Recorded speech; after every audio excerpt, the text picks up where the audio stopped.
Gas না জ্বালিয়েই যদি এমন সুন্দর মিষ্টি রেসিপি তৈরি করা যায়, তাহলে কষ্ট করে হাত পুড়িয়ে গ্যাস জ্বালিয়ে গ্যাস খরচা করে আর লাভ কি। এই রেসিপিটা তৈরি করতে কিন্তু গ্যাস জ্বালানোর প্রয়োজনই পড়ে না, আর রেসিপিটা দেখতে এমনই টেস্টি মজাদার যে একবার খেলে বারবার খেতে ইচ্ছে করবে। কোনো প্রকারের কনডেন্সড মিল্ক ছাড়াই কিন্তু এই রেসিপিটা আজকে আমি তৈরি করেছি, শুধুমাত্র দুধ আর ব্রেড দিয়ে। নমস্কার, আমি নীলিমা, আপনারা দেখছেন এনপি টেস্টি ফুড। তো চলুন বন্ধুরা, গ্যাস না জ্বালিয়ে আজকে এই দুর্দান্ত স্বাদের মিষ্টির রেসিপিটি দেখে নেওয়া যাক।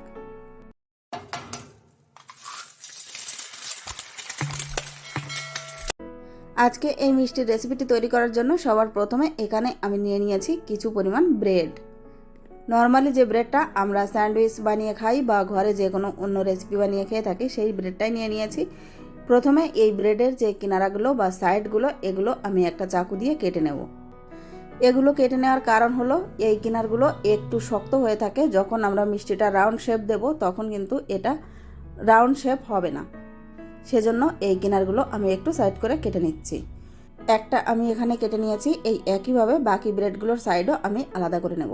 আর এই সাইডগুলো কিন্তু একেবারেই ফেলবো না, এই সাইডগুলো মিক্সিতে পিষে বেশ ভালোভাবে কিন্তু অন্য যে কোনো পকোড়া রেসিপিতে ব্যবহার করা যেতে পারে, সেক্ষেত্রে পকোড়াগুলো অনেক বেশি ক্রিস্পি হয়। তো এই সাইডগুলো আমি একটা প্লেটে তুলে নিচ্ছি, আর এই যে পাউরুটিগুলো ছিল এগুলোকেও আমি একটু সাইড করে নিচ্ছি।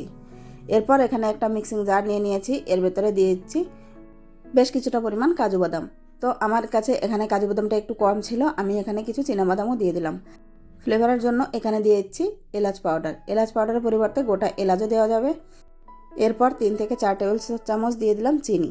এবার এই সব শুকনো উপকরণগুলোকে আমি প্রথমে একটু ব্লেন্ড করে নেব। তো দেখুন এখানে বেশ পাউডারের মতো কিন্তু ব্লেন্ড করা হয়ে গেছে। এরপর আমি এখানে দিয়ে দিচ্ছি কিছুটা পরিমাণ পনির।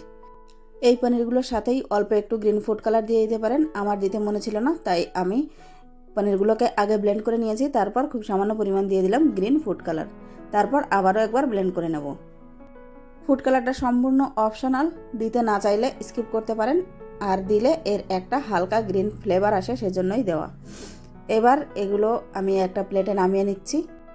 তারপর এর ভেতরে দিয়ে দেবো 3 চামচের মতো মিল্ক পাউডার। এখানে মিল্ক পাউডারটা দিলে এর টেস্টটা এবং ফ্লেভারটা দুটোই খুব ভালো আসে, সেজন্য একটু মিল্ক পাউডার দিয়ে দিলাম। এইবার এই পনিরের সাথে মিল্ক পাউডারটাকে বেশ ভালোভাবে মেখে নেব। এতে করে পনির যে একটু নরম নরম ভাব ছিল সেটা কিন্তু বেশ একটু শক্ত শক্ত হয়ে আসবে। তো দেখুন এখানে মিল্ক পাউডার দিয়ে পনিরের মিশ্রণটাকে ভালোভাবে মেখে নিয়েছি। এবার হাতের মধ্যে একটু ঘি লাগিয়ে নিলাম, আর এখান থেকে অল্প অল্প মিশ্রণ নিয়ে ছোট ছোট বলের মতো তৈরি করে নেব। বন্ধুরা, গ্যাস না জ্বালিয়ে আজকে মিষ্টির এই রেসিপিটা একবার বাড়িতে ট্রাই করে দেখতে পারেন, খেতে কিন্তু দুর্দান্ত স্বাদের লাগে। আর আজকের এই রেসিপিটা যদি আপনাদের ভালো লেগে থাকে, অবশ্যই একটা লাইক করার অনুরোধ রইল। আপনাদের করা একটা লাইক আমাকে নেক্সট ভিডিও তৈরি করার জন্য অনেক বেশি মোটিভেট করে। এই একইভাবে বাকি সবগুলো বল আমি তৈরি করে নেব। তো এখানে আমি মোট 9টা বল তৈরি করেছি। ব্রেড যেহেতু আমার কাছে 9 পিস ছিল, সেজন্য আমি 9টা বল তৈরি করে নিয়েছি। এরপর যে মিক্সিং জারে আমরা পনিরের মিশ্রণটা তৈরি করেছিলাম, সেই জারটা আবারও নিয়ে নিলাম, আর এর ভেতরে দিয়ে দেবো দুধের সর। তো নর্মাল বাড়িতে আমরা যে দুধ ব্যবহার করে থাকি, সেই দুধের উপরে যে সরটা পড়ে, সেই সর সহ খুবই সামান্য পরিমাণ দুধ এই মিক্সিং জারের ভেতরে দিয়ে দিচ্ছি। আর এর ভেতরে দিয়ে দেবো বেশ কিছুটা পরিমাণ মিল্ক পাউডার, 2-3 চামচ দিলেই হবে। এতে করে কনডেন্স মিল্কটা আর ব্যবহার করা লাগবে না, এটা দিয়েই কিন্তু আজকের মালাইটা বেশ সুন্দর গাঢ় গাঢ় হয়ে যাবে। এবার এটাকে আমি ব্লেন্ড করে নিচ্ছি। এখানে একটু চিনিও প্রথমবারেই দেওয়া যেতে পারতো, তো আমি চিনিটা দিতেও ভুলে গেছিলাম, যার কারণে আমি চিনিটা দিয়ে দিয়েছি। এরপর আবারও একবার মিক্সিংটা চালিয়ে ভালোভাবে চিনিগুলোকেও ব্লেন্ড করে নেব। তো দেখুন বন্ধুরা, এই মিশ্রণটা কিন্তু দারুণ হয়েছে দেখতে, আর এই মিশ্রণটা বেশ অনেকটাই গাঢ় হয়েছে। এইবার এতে সুন্দর একটা কালার আনার জন্য আমি এখানে খুবই সামান্য পরিমাণ দিয়ে দিলাম ইয়েলো ফুড কালার। এটা সম্পূর্ণ অপশনাল, আর ফুড কালারের পরিবর্তে আপনারা এখানে কেশরও দিতে পারেন। তো আমার কাছে কেশরটা ছিল না, যার কারণে আমি ফুড কালারটা দিয়ে বেশ ভালোভাবে মিশ্রণটা তৈরি করে নিলাম। তো দেখুন একেবারেই কনডেন্স মিল্কের মতোই কিন্তু লাগছে। এর থেকে কিছুটা মিল্ক আমি উঠিয়ে নিলাম, এটা পরে ব্যবহার করব। আর বাটিতে যে বাকি মিশ্রণটা ছিল সেখানে আরও অল্প একটু নর্মাল দুধ দিয়ে একটু পাতলা করে নিলাম। এইবার যে ব্রেডগুলো ছিল সেই ব্রেডগুলো থেকে এক এক পিস করে এই দুধের ভেতরে ডুবিয়ে নেব, এবং হাত দিয়ে ভালোভাবে চেপে চেপে এক্সট্রা দুধটা কিন্তু বের করে নেব। এরপর আমরা যে বলটা তৈরি করে রেখেছিলাম, সেই বলটা মধ্যখানে দিয়ে চারি সাইড থেকে ব্রেডটাকে এভাবে মুড়িয়ে নিয়ে একটা রাউন্ড শেপ দিয়ে দেব। এই ব্রেডের কিনারাগুলো যদি থাকতো তাহলে কিন্তু এই রাউন্ড শেপটা কিন্তু একেবারেই দেওয়া যেত না, কিনারাগুলো শক্ত হওয়ার কারণে কিন্তু বারবার ভেঙে যেত, সেজন্য কিনারাগুলোকে বাদ দিয়ে দেওয়া। তো দেখুন এখানে একটা ব্রেডের মিষ্টি আমি তৈরি করে নিয়েছি, এই একইভাবে বাকিগুলোকেও কিন্তু তৈরি করে নেব।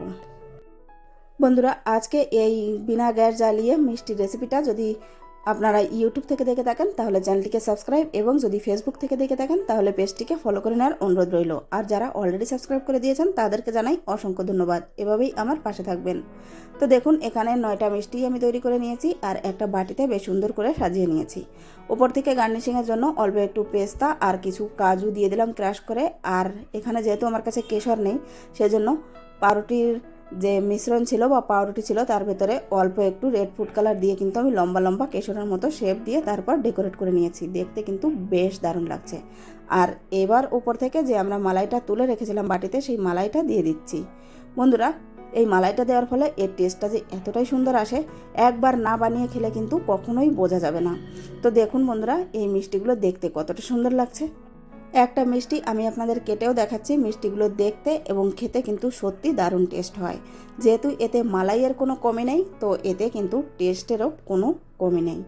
বন্ধুরা আজকের মতো তাহলে আমি এখানেই বিদায় নেব, আবারও ফিরে আসবো একটা নতুন রেসিপি নিয়ে। ততক্ষণ পর্যন্ত সবাই খুব ভালো থাকবেন, সুস্থ থাকবেন, আর বিনা গ্যাস জ্বালিয়ে মিষ্টির এই রেসিপিটা ট্রাই করতে কিন্তু একেবারেই ভুলবেন না। এতক্ষণ পর্যন্ত ধৈর্য ধরে শেষ পর্যন্ত ভিডিওটা দেখার জন্য আপনাদের সবাইকে অনেক অনেক ধন্যবাদ। নমস্কার।